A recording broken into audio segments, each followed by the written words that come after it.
Assalamualaikum warahmatullahi wabarakatuh.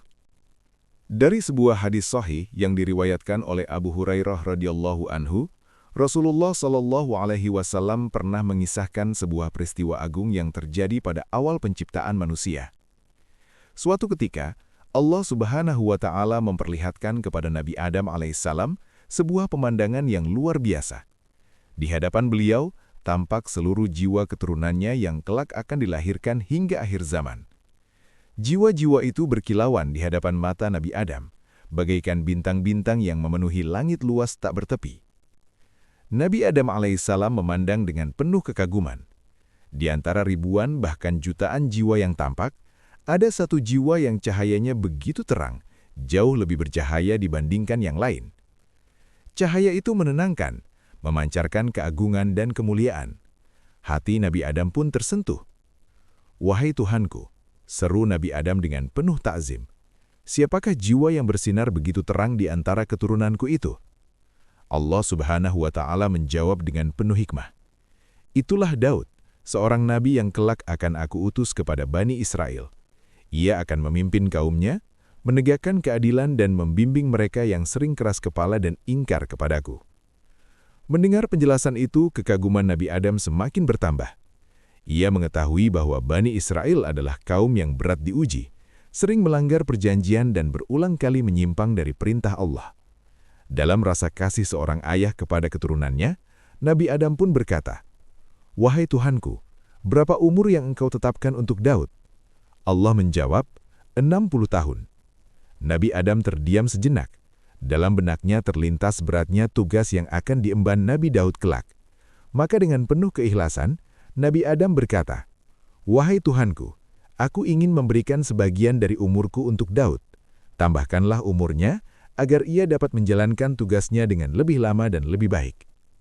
Allah Subhanahu wa taala menerima permohonan itu dan berfirman, "Baiklah, aku tambahkan 40 tahun dari umurmu untuk Daud." Perjanjian itu pun dicatat dan disaksikan oleh para malaikat. Hari demi hari berlalu, Nabi Adam alaihissalam menjalani hidupnya dengan penuh syukur atas segala nikmat Allah. Namun ketika ajal mulai mendekat dan malaikat Israel datang untuk mencabut ruhnya, Nabi Adam merasa heran. "Bukankah umurku masih tersisa 40 tahun lagi?" tanya Nabi Adam. Malaikat Israel menjawab, "Bukankah engkau telah memberikannya kepada putramu, Daud?" Nabi Adam pun terdiam. Ia lupa akan perjanjian itu. Rasulullah Shallallahu alaihi wasallam kemudian bersabda bahwa Nabi Adam lupa maka anak cucunya pun lupa. Nabi Adam pernah mengingkari, maka keturunannya pun mewarisi sifat tersebut. Kisah ini menjadi pelajaran besar bahwa setiap janji, sekecil apapun akan dicatat dan dimintai pertanggungjawaban di hadapan Allah Subhanahu wa taala. Tambahan umur itulah yang kelak menjadi sebab Nabi Daud mampu menjalankan amanah kenabiannya dengan lebih panjang. Allah menganugerahkan kepadanya berbagai keistimewaan. Suara yang sangat merdu hingga gunung-gunung dan burung-burung ikut bertasbih bersamanya, serta kemampuan melunakkan besi dengan tangan tanpa api dan palu. Namun sebelum menjadi raja dan nabi besar, Daud hanyalah seorang pemuda sederhana. Hari itu, angin berhembus pelan di padang gembalaan Betlehem. Seorang pemuda bernama Daud duduk di bawah bayang-bayang pohon sambil menjaga kambing-kambing ayahnya, Nabi Isa. Hidupnya sederhana, penuh ketenangan, dan jauh dari hiruk-pikuk peperangan. Suatu hari, ayahnya memanggil Daud dan berkata, "Wahai anakku, bawalah makanan ini kepada kakak-kakakmu di medan perang. Pastikan keadaan mereka baik-baik saja." Daud mengangguk patuh, meski di hatinya tersimpan keinginan untuk berbuat lebih. Ia berangkat menuju medan pertempuran, tempat pasukan Bani Israel berhadapan dengan musuh besar mereka yang dipimpin oleh Jalut, seorang raja zolim bertubuh besar dan sangat kejam.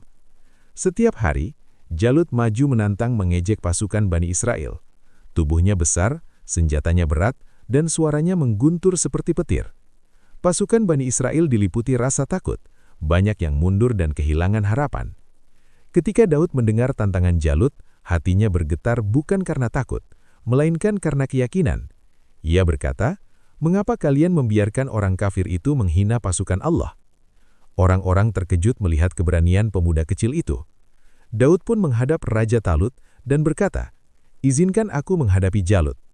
Raja Talut memandangnya ragu. engkau masih sangat muda." Namun Daud menjawab dengan yakin, "Aku pernah melawan singa dan beruang demi melindungi kambing-kambing ayahku. Allah yang menyelamatkan aku dari binatang buas itu, dan Ia pula yang akan menolongku dari Jalut." Raja Talut pun mengizinkan Daud maju. Daud tidak mengenakan baju besi berat. Ia hanya membawa ketapel dan beberapa batu kecil. Ketika Jalut melihatnya, ia tertawa mengejek. "Apakah kalian mengirim seorang anak kecil untuk melawanku?" serunya angkuh. Daud menjawab dengan suara tegas, "Engkau datang kepadaku dengan pedang dan tombak, sedangkan aku datang kepadamu dengan nama Allah, semesta alam." Dengan izin Allah, satu batu melesat dari ketapel Daud menghantam tepat di dahi Jalut. Raksasa itu pun roboh ke tanah, tak bernyawa. Kemenangan besar pun diraih Bani Israel. Suasana berubah dari ketakutan menjadi kegembiraan dan syukur. Dari situlah perjalanan Nabi Daud dimulai. Allah mengangkatnya menjadi raja dan nabi.